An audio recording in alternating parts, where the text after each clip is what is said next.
berdoa, saudara, dalam keadaan sehat. Situasi boleh tidak bersahabat, tetapi Tuhan tetap baik. Amin. Ya, saya mau menyampaikan kebenaran firman ini. Dan firman ini sangat relevan dengan keadaan kita saat ini. Sangat sangat sesuai banget dengan situasi yang kita alami saat ini.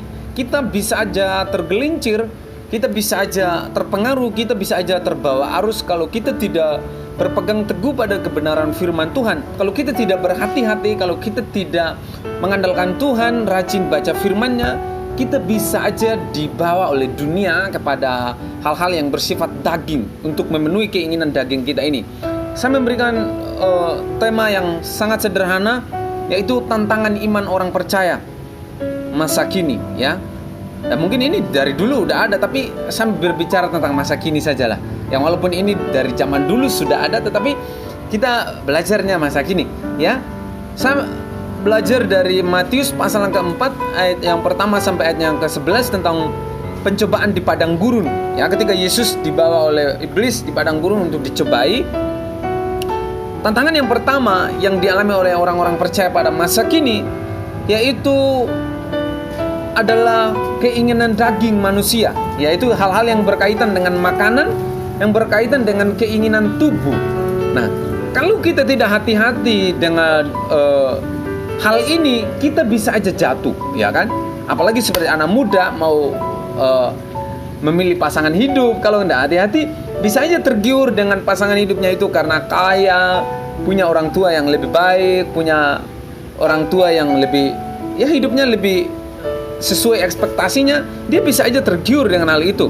Dan itu adalah secara kita tidak sadari, itu adalah tantangan sebenarnya. Mari kita lihat ayatnya, ya. Matius pasal keempat ayat yang pertama sampai ayatnya keempat dikatakan begini.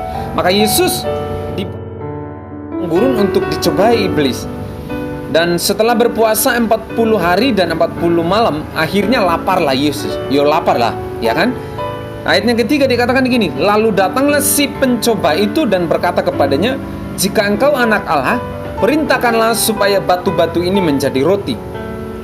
Tetapi Yesus menjawab, ada tertulis, manusia hidup bukan dari roti saja, tetapi dari setiap firman yang keluar dari mulut Allah. Iblis sangat paham bahwa Yesus sedang berpuasa, dan yang pasti bahwa orang yang berpuasa itu dan orang yang lapar itu butuhnya makanan, ya kan? Iblis menawarkan sesuatu yang sesuai dengan kebutuhan Yesus pada waktu itu. Iblis tidak menawarkan tentang pakaian, iblis tidak menawarkan tentang kekayaan, iblis menawarkan tentang makanan. Nah, kalau kita tidak hati-hati, kalau kita tidak kontrol diri kita, kalau kita tidak memasang pengaman dalam diri kita, seperti kata kitab Amsal, bahwa jagalah hatimu dari segala kewaspadaan, karena dari situ terpancar kehidupan. Maksudnya gini, hati kita ini adalah center dari daripada semua aktivitas kita, dari mata, kaki kita, tangan kita, hati yang ditata. Nah, kalau kita tidak menjaga hati kita dari segala kewaspadaan, maka kita bisa aja tergelincir dalam hal ini. Ingat ya, tantangan yang pertama yang dialami oleh orang percaya yaitu tentang keinginan daging, ya. Hal-hal yang berkaitan dengan tubuh dan hal-hal yang berkaitan dengan makanan. Ingat, saya pesankan ya. Yang kedua, tantangan yang kedua tentang kesombongan. Wah, ini kita siapapun manusia, namanya manusia, tidak terlepas dari yang namanya kesombongan. Nah, ada apa dengan kesombongan? Mari kita lihat ayatnya. Ayat 5-6 masih dalam Matius pasal keempat dikatakan gini. Kemudian iblis membawa Yesus ke kota suci dan menempatkan dia di bubungan bait Allah.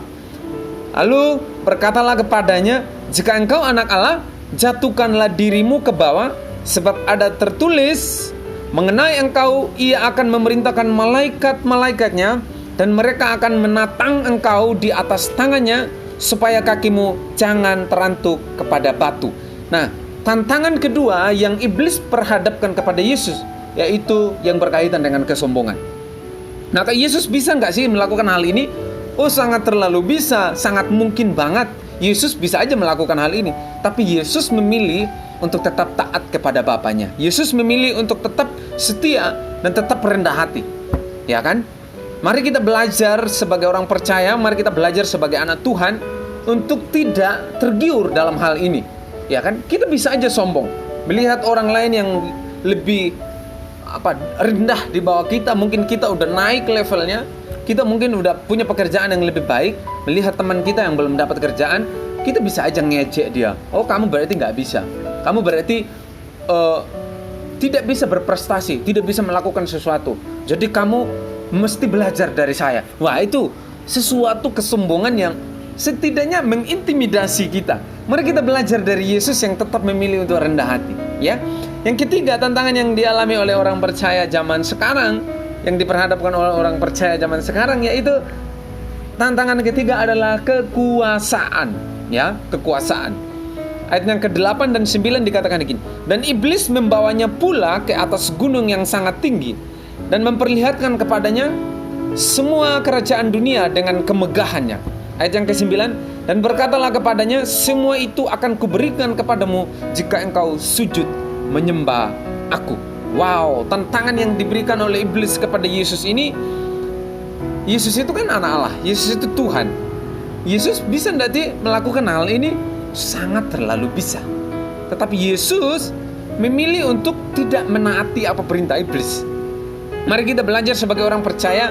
Mari kita belajar untuk tidak tergiur dalam hal-hal yang berkaitan dengan hal-hal kekuasaan, ya kan?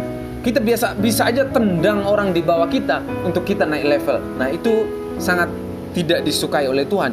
Kita bisa aja menggeser orang-orang yang mungkin lebih lemah, lebih rendah pengetahuannya, lebih rendah kapasitasnya daripada kita, untuk supaya kita naik level. Nah, ini adalah suatu tantangan yang diperhadapkan oleh kita sebagai orang-orang percaya zaman sekarang.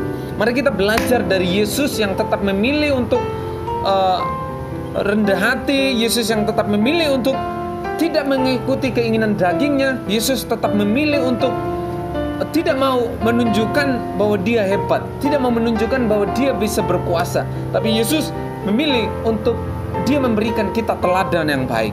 Mari kita belajar dari Tuhan Yesus, ya. Ada 3 tantangan iman orang percaya pada zaman sekarang yang saudara perlu mengerti. Tuhan Yesus memberkati saudara. Saya percaya dan saya berdoa dalam situasi pandemi COVID-19 ini, saudara tetap sehat dalam lindungan dan penyertaan Tuhan yang sempurna. Haleluya. Amin.